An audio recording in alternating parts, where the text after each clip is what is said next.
Hello everyone, it's Karen. Okay, so I saw this video on Jean's channel, and essentially what she did is she walked people through books that she recommends the most. And so that's what I'm gonna do today. These are basically the books that you would chat about on Facebook with your friends who randomly are like, it's summer, give me a book recommendation, and you literally have no idea what they're into.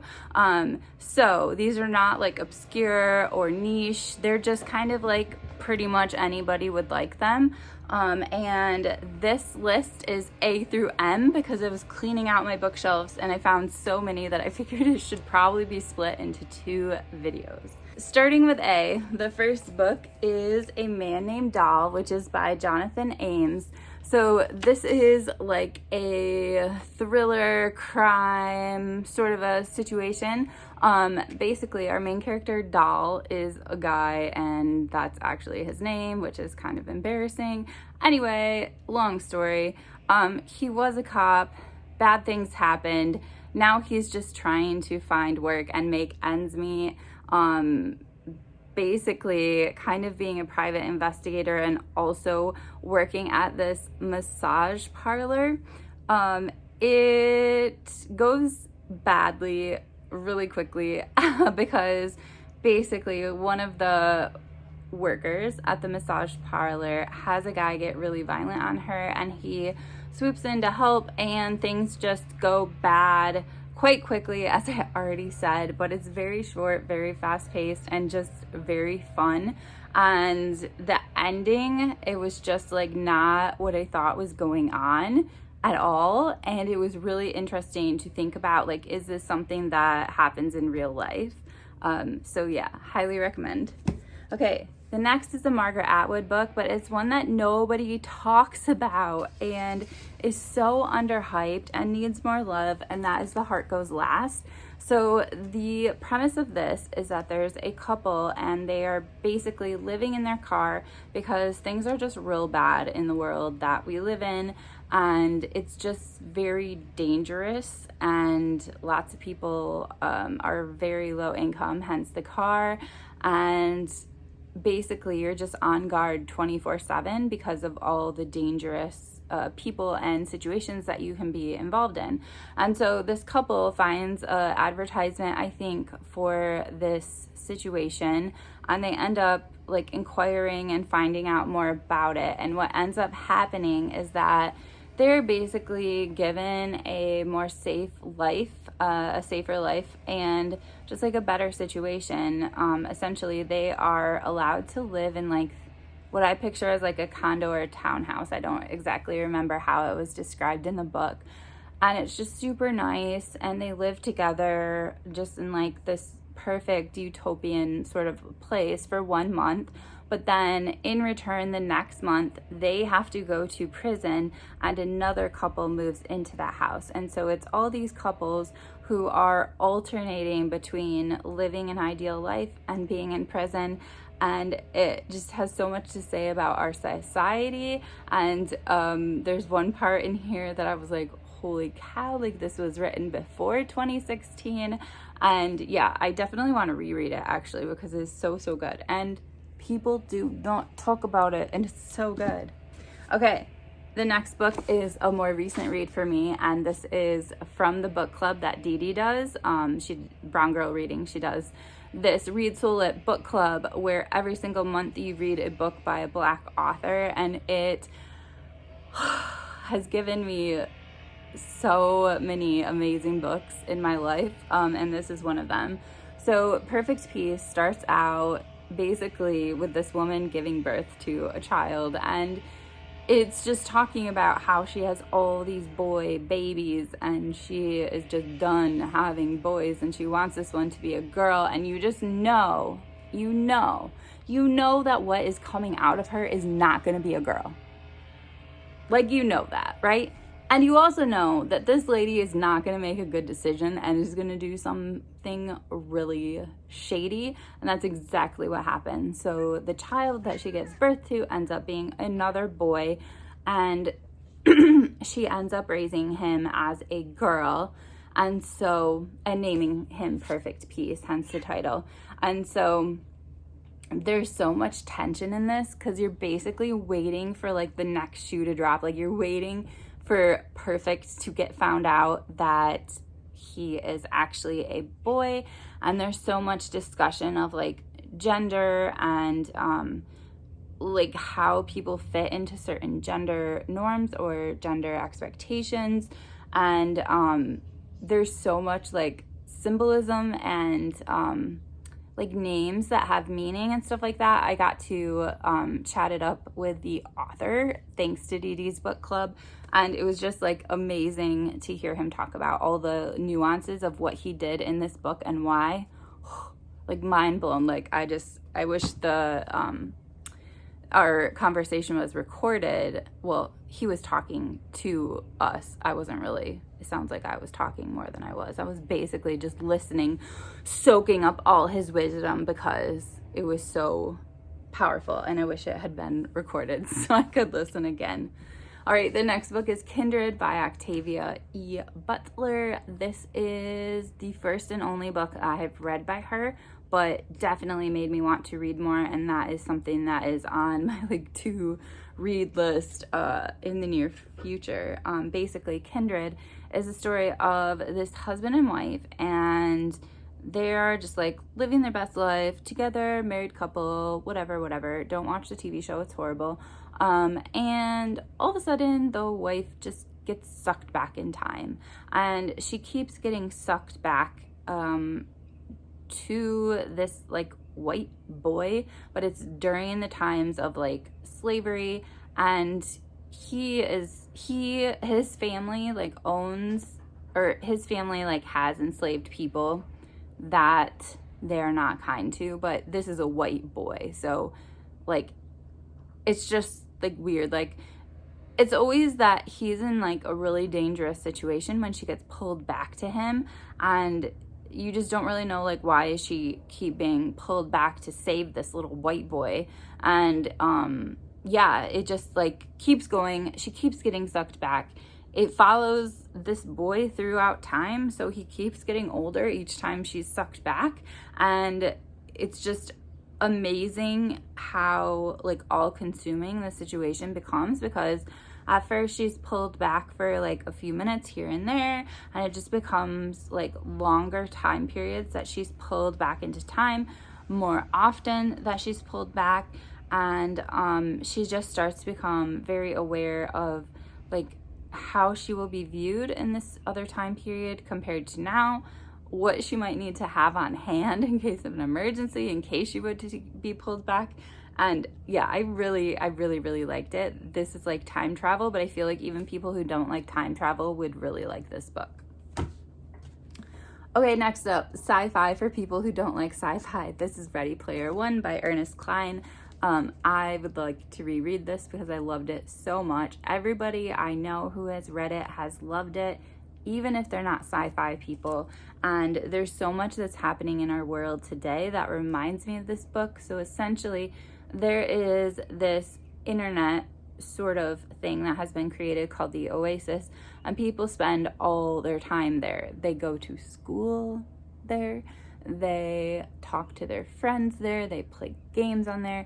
Basically, like, the internet has taken over the world, which I just see happening more and more in our life today. But anyway, it's just this poor kid who is really into the Oasis. He is so poor that like we don't even have trailer parks anymore. We have like trailer parks, which are trailers on top of trailers on top of trailers stacked vertically because we've run out of space on the earth. Anyway, this guy who has created the Oasis dies, and he basically leaves an Easter egg that everybody is trying to find so that they can like win his fortune or something.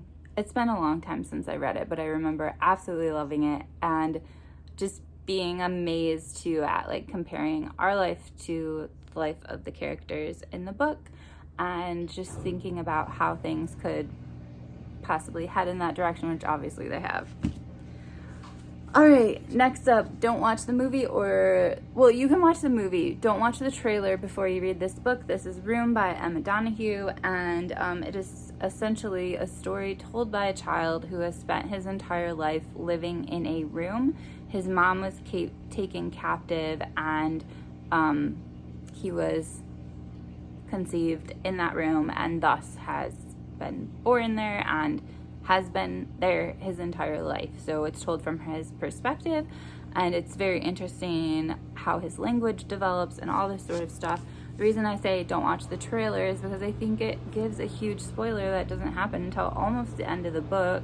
The movie is good. I just would read the book first. Anyway, you just kind of follow them and follow a kid who has literally lived in a room his whole life. Another by Emma Donoghue is The Pull of the Stars, which talks about some nurses. Sorry for all the landscaper noise. Follows a nurse in a labor and delivery ward during the flu epidemic and pandemic. Sorry, and yeah, it's.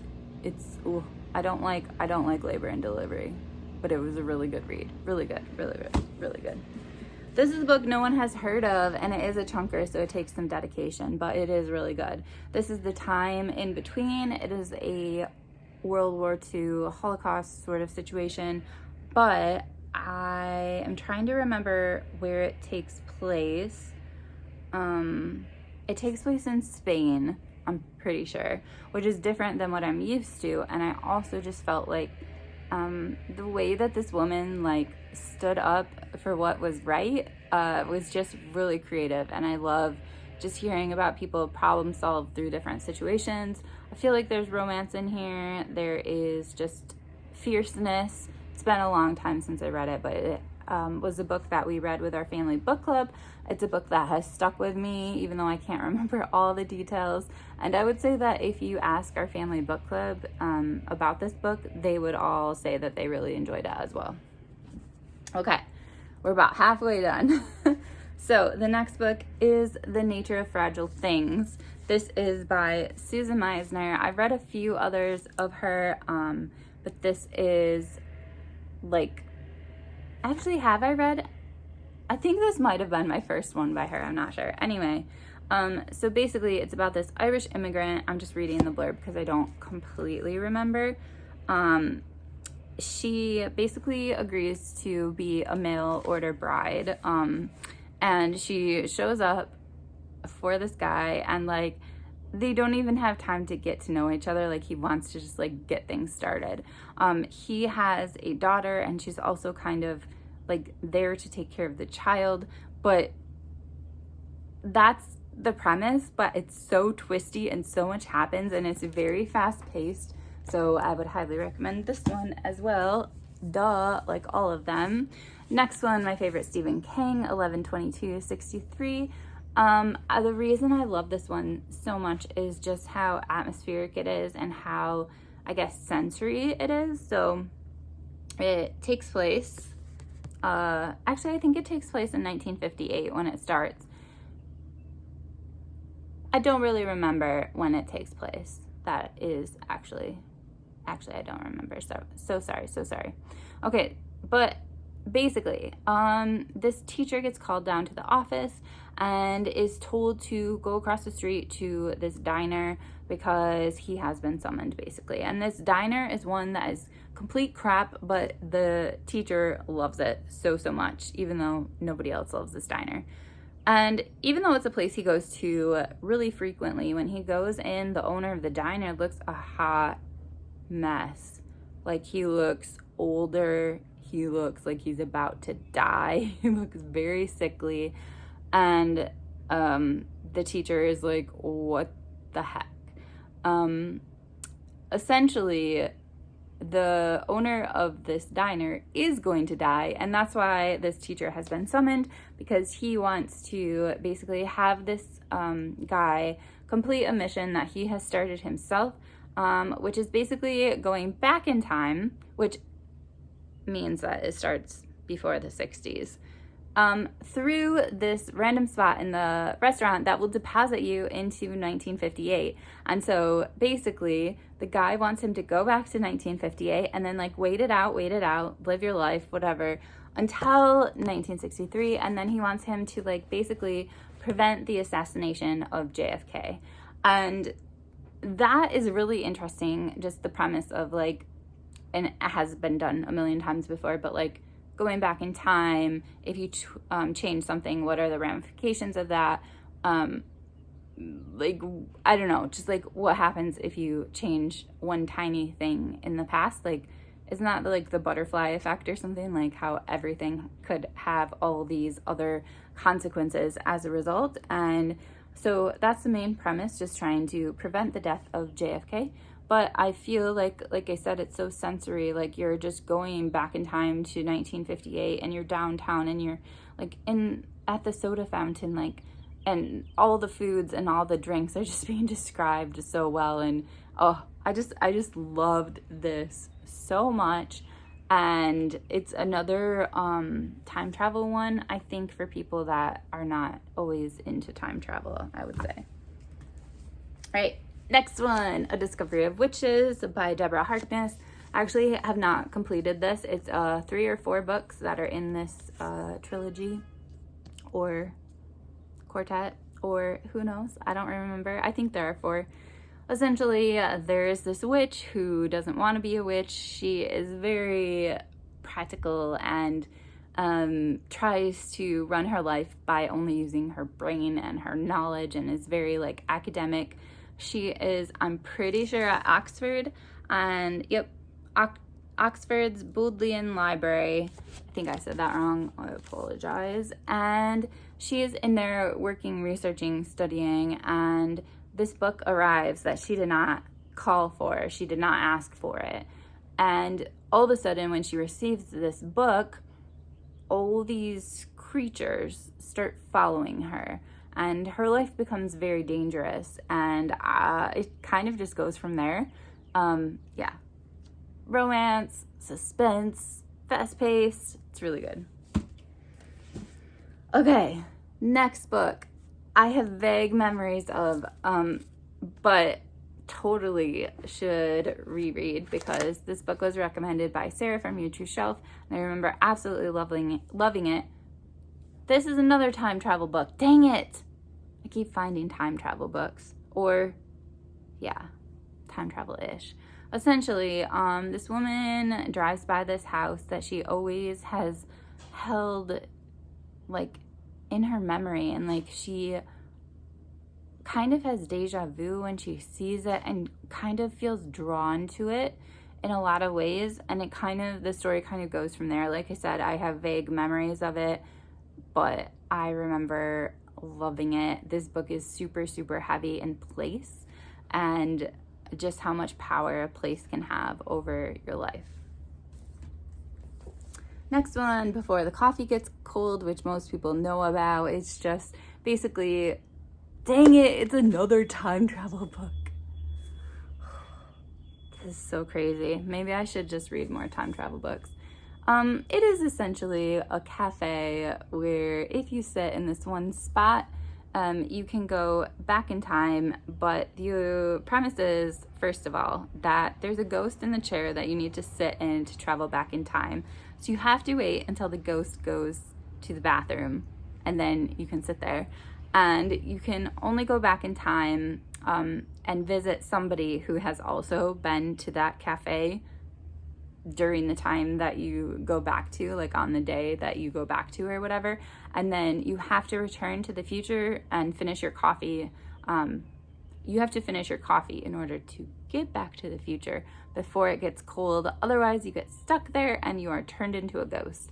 And that sounds absolutely bizarre, but I promise it's so cozy and so comforting, and also makes you think deeply, even though it seems like such a cozy book. Okay, I have 3 more. The next one is East of the Mountains by David Gutterson. So this is a doctor who has some terminal illness. I can't exactly remember. Oh, terminal colon cancer. And he basically goes on this journey where he is going to like hang out with some people, and then he's gonna go and, you know, end things.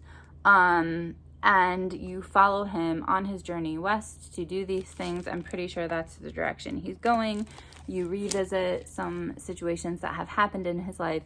You connect to people that he has connected with and developed strong bonds with over the course of his life. And yeah, it's just this beautiful journey of like, you know, what value does a life have and how interconnected people are and all that sort of like revisiting one's life before death. Next up, the Wildlands. This book nobody has heard of either or talks about. So basically, it starts when like this tornado just like goes through this town. And this girl already had a hot mess of a life, and then the tornado just ruins things even more. 3 years after that, this bomb goes off, and they're trying to figure out what the heck is going on. The main character kind of thinks that her brother was the one who set off the bomb, and so it's just like this fast-paced, hot mess of a life, just rush through time trying to, I guess, heal things and to see what happened in regards to this bomb going off. And it talks a lot about like animal welfare and stuff like that as well, because the bomb went off at like, I think it was a meat factory or something. Oh, it was a lab. So the bomb went off in a place where there were all these lab animals, and basically it was like a protest. There's that. Okay, last one. Manhattan Beach by Jennifer Egan. I've read other stuff by her, but this is my favorite, even though it didn't win the Pulitzer or anything else. This basically tells the story of this little girl who has to follow her dad to work, and her dad's job seems super, super, super shady.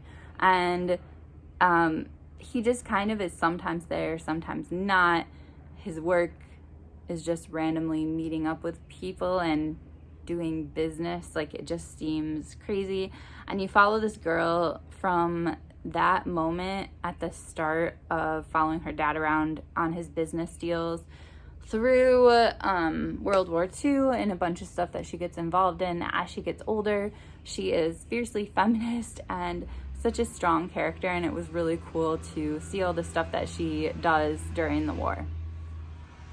So those are all the books that I recommend to people that say they want something good to read for the summer, and people that I don't really know very much about in regards to like what they love reading. So yeah, let me know, make a video response or just leave it in the comments. Like, what are books that are your go-to recommendations for people that you don't really know a ton about what they like to read? Anyway, I hope you guys are having an amazing summer full of loads of good reading, and I will talk to you soon. Bye.